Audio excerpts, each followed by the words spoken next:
এখন আমি আপনাদের সাথে যে রেসিপিটা শেয়ার করব এটা হলো একটা মিক্স সবজি।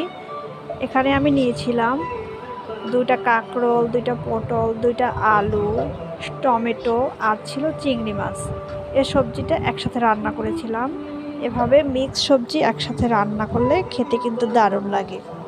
আর সবজিটাতে চিংড়ি মাছ অ্যাড করেছিলাম কারণ স্বাদটা একটু বেড়ে যায় চিংড়ি মাছ দিলে। এটা সবার কথা, যদি একার আমার না, সেজন্যই চিংড়ি মাছটা দেওয়া হয়েছিল।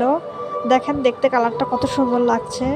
এখানে হালকা মশলা অ্যাড করেছিলাম, খুব বেশি কোনো মশলা দেই নাই। সামান্য হলুদের গুঁড়া, কাঁচামরিচ দিয়েছি যেহেতু মরিচের গুঁড়োটা সামান্য করে দিয়েছিলাম, শুধু কালার চলে আসার জন্য একটা।